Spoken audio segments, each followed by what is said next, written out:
Good.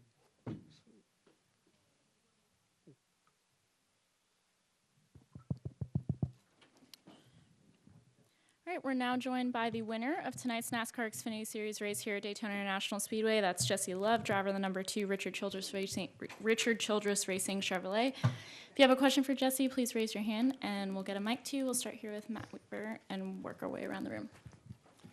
Matt Weaver, Sports Not. Got two for you. I think the decisive moment of the race was that last restart where I don't know if it was a late clear, if you kind of cleared yourself, but I'm curious, what was that whole process like? Because if you didn't get in front of them, clearly the Haas cars were probably going to run away with it. So what was that like? Yeah, I don't know how that's loud, sorry. I don't know how I got in that position anyway. Like, it was weird. I kind of was trying to block both lanes, and maybe they just got down quickly. But, yeah, I kind of knew that if I didn't get down that we were probably going to lose the race. So, I mean, whether or not I was cleared, I knew that was the only move I could make. So had to kind of get down there, and if I wasn't clear, hope that I kind of knock him down, then I, kind of stall his momentum out, and I can still be a leader. But regardless of the situation, we were just clear enough, and I kind of thought I was clear. But then by the time I got, kind of to his bumper, he was, like, connected immediately. So it was probably like when I made the decision to move down, he was probably a quarter car length back, but he was coming with momentum. So it kind of closed up and made it look, really, really tight. And then obviously you've won in the Xfinity Series before, so you've experienced that emotional thing. How is winning Daytona differently than winning Talladega? Tallest guy in the room just walked in. No, I think that it was hard for me to win here for a while because I kind of thought the two were similar, and I just studied Daytona for weeks, right, and try to figure out what it is that doesn't work for me here, and obviously kind of figured it out. And the moment for me was I went and watched Talladega, and I was like, none of these moves are going to work at Daytona, and that's when I realized like Talladega's kind of more checkers and Daytona's a little bit more chess, right? So. And that kind of goes with the, exquisite nature of Daytona, and then kind of the, more, tough, rooty, redneck nature of Talladega, right? You're kind of more balls to the wall there than you are here. But yeah, once I figured out the differences between the two, at least I thought I did, I kind of got halfway through the race and was at the end of stage 2 in a predicament where I kind of sucked, for the lack of a better term, the first 2 stages. My teammate was, dominating the race. And kind of had a decision where I could go back to what I was doing, or I could kind of stay the course and see if it panned out in the end like I thought it should. And thought I had nothing to lose, so kind of just stayed the course of what I thought was, going to work out in the end, which was it comes down to just being really patient, and staying with the line and making your line go forward and not pulling out and going 3 wide and things like that. And once we got the lead, the key moment for me was actually getting shucked out from pitting with the Chevrolet teammates, because we were able to make some good speed there at that pack. I think it was like 5 cars between the 00 and then the 25 behind me. And I guess they must have had some issues on pit road. The Chevrolets did, and we were able to restart third. And that was another moment there where I can take 6th or the lead, and I just never want to give up the front row. So ended up taking the lead there, the front row inside, and then obviously somehow our engines, we got them better in the off season, and our ratios or whatever it was. But I mean, we were destroying people off the line through the gears on the restarts, and was able to clear them every time. So it goes back to again how you load the brake and hitting your shift points and things like that. But I mean, we were really strong getting through the gears on the restarts. Go to Zach and then to Bob. Zach Sterniolo, NASCAR.com. Jesse, congratulations on this. Thanks. You didn't really have many friends up there on that last restart either. As Austin had his issue, you had 2 Fords on the inside and a Toyota behind you. How much more difficult did that make your task at hand at the end of this race? And did that add any more importance to clearing Sam on the restart? Yeah, it was kind of worst case scenario there. Having a line of Toyotas and then a line of Fords, and honestly, I don't know if it hurt me because it kind of cleared up my mindset. My mindset was like I have to make sure that they don't have a choice but to push me, And when I made that decision, it kind of almost, I'm so cold, all the water on me. It kind of made my life easier because then my mindset was just don't let them, get out of line and get to my quarter panel. So then my thought process went to whatever I have to do to keep them in my wake where they can push me out with the air bubble. And honestly, it almost felt easier than if there were a bunch of, Chevrolets behind me because I feel like the Chevrolets break through the bubble a little bit better. We'll go to Bob next. Bob Pockris, Fox Sports. I want to say Daniel Dye wasn't thrilled with you after his wreck. So he said you're friends and everything, but I'm curious, did you feel bad at all after that wreck? And if so, how do you put something like that out of your mind for the rest of the race? I hate to be this. Which one? The first one with Oh, with the 20? Yeah. Yeah, I think haven't watched replay yet. My first gut instinct, it was a big stack up. I don't know how that happened. I don't know if the 20 got the guy in front of him squirrely and backed up, and then it's kind of like, okay, do you want me to get, for lack of a better term, ass packed by the guy behind me, or make sure that I can be squared up? Because the 48 did get to me and push me, but regardless, I don't want to be the guy that doesn't give you a comment, but I don't know. It very easily could have been my fault, and if it was, then I apologize to the 20 because obviously I don't want to be that guy that starts wrecks. So it could have very easily been my fault, and if it is, then I'll talk to Brandon and apologize to him, and Daniel will probably yell at me when we get home anyway. So it wasn't like there was anything in your mind from during the race? Well, I think it's. And there could have been other times where I'm just curious, just kind of mentality of just in a race like this, having to put stuff out of your mind and things not necessarily don't go your way, but things get hairy out there. Yeah, I think that, well, got to understand one thing too, right? At that point, if I ask, it could 100% be my fault. But if I ask my guys, hey, was that my fault? They're never, ever going to tell me it was my fault in the moment. When we get back to the shop, they will. But in that moment, it's never going to be my fault, right? So that cleared my conscience when they said it wasn't. But I know that it could have also been my fault if the 20 just kind of backed up and I hit him, then it is my fault, right? If there was something before that, or if the 48 did get to my bumper before I got to his, then it maybe isn't. But at the same time, you have to put that. I know when I wreck somebody on purpose, and that does bother me. But in that moment, because if it was my fault, wasn't intentional. Again, I kind of stopped. I didn't think about it. I will say subconsciously though, I maybe gave a little bit more room to the guys in front of me for the rest of the night, not thinking about it, but subconsciously I was doing that just because there's no point in, tearing up cars, and I was behind a lot of Chevrolets most of the night, so I didn't want to, give them a bad push if I got a bad push. All right, we'll go to Steven and then Jacob.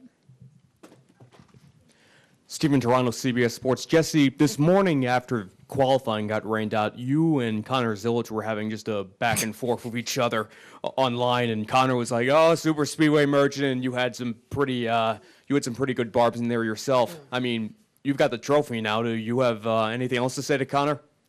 No, I mean he's my best friend in this whole world. I know him better than anybody, and he knows me better than anybody for the most part, other than my dad, right? So.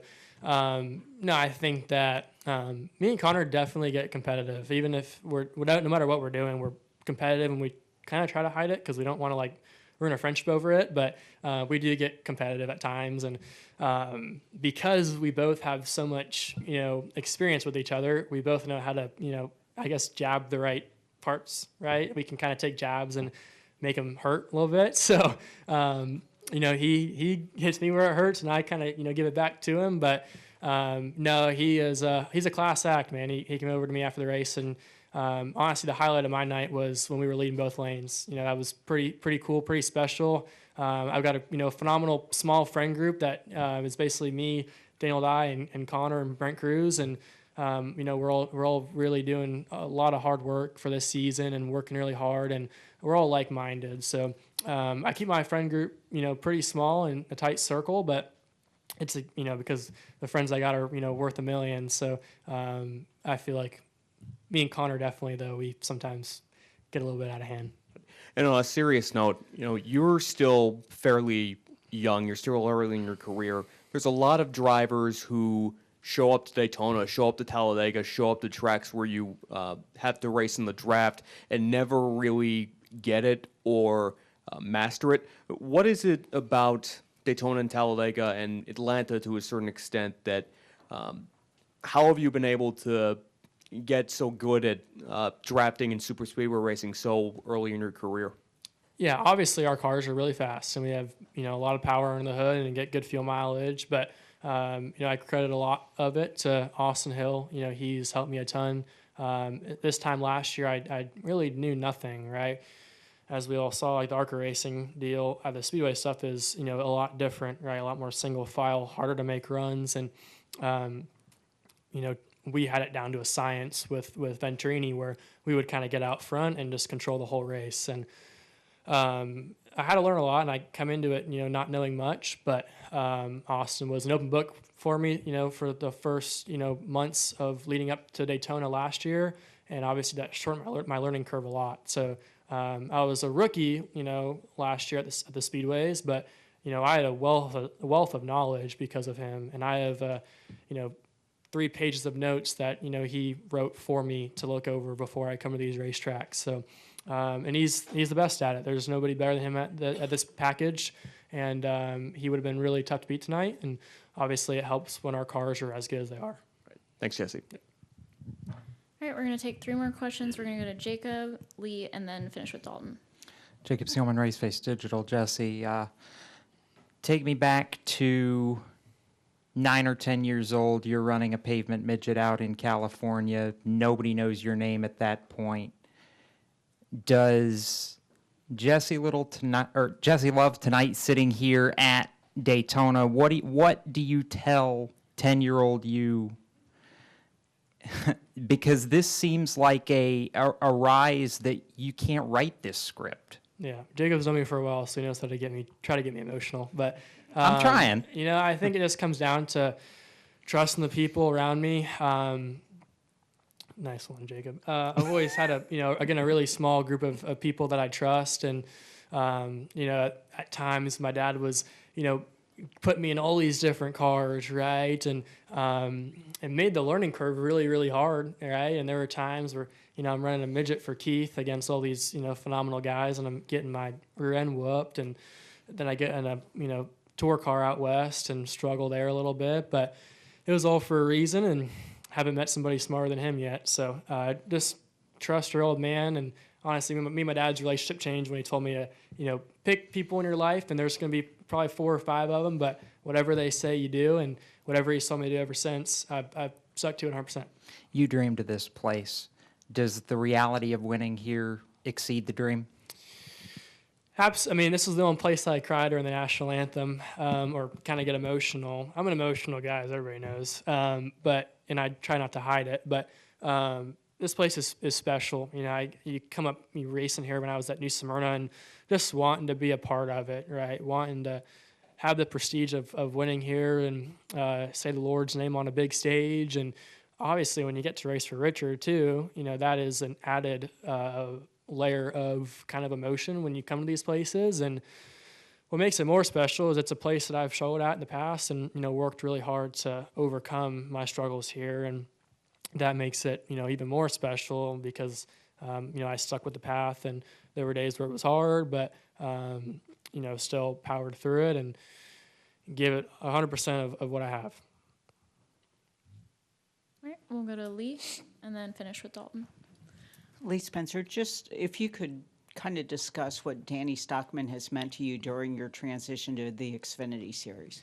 Yeah, he's one of my best friends. I love Danny, and we're probably sometimes too similar to always get along, and we kind of get each other's throats sometimes, but we trust each other, and we always have each other's backs, and honestly, that's the most important thing. I always know he has my back, and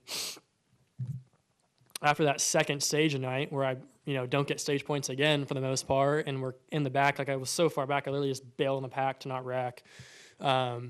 keep my car clean. Like, he didn't give up on me, and he still had the same confidence in his voice. And I really hope that, the day will come where we can go cup racing together and keep achieving our dreams and goals together. He's the best creature I've ever worked with, and somebody that I think very highly of, and somebody that I love. Did you realize that was his first Daytona win? I guess I'm surprised. I did not know that. No, I feel like I thought he'd won everywhere. I'm sure he has plenty of pulls here, but no. Again, we've had a few firsts together, first times that is, and obviously we both want to get a championship at the end of the year, and I'm sure he has plenty of those. But at the same time, we've been pushing each other really hard this off season and getting along really well. Hi, Jesse. Dalton Hopkins at FrontStretch.com. Shortly before you took control of the race, it looked like your teammate Austin Hill was on track to win 4 straight spring Daytona races here. Since you've joined RCR, how much have you gotten to know him, and has he coached you at all when it comes to these types of races, and what have you learned from him? Yeah, like I said in the beginning, Austin's helped me out a ton, and I came here last year as a rookie, and because of him, I had a wealth of knowledge, and I'm in this spot today because he was selfless enough in the moment to help me out when I needed it, and didn't hide anything from me. And for the last 4 years or so, RCR just seems to have been the top dog when it comes to super speedway races. What is it that makes you guys so good? Jay Bourne is really good at his job, and we have big engines that make a lot of horsepower and good fuel mileage, and we've had a few people like Danny Stockman go through the company in the last few years that have a lot of secrets on these cars, and Dale's probably giving us a little wave as we go by too, so it works out. Jesse, congratulations, and thanks for coming in.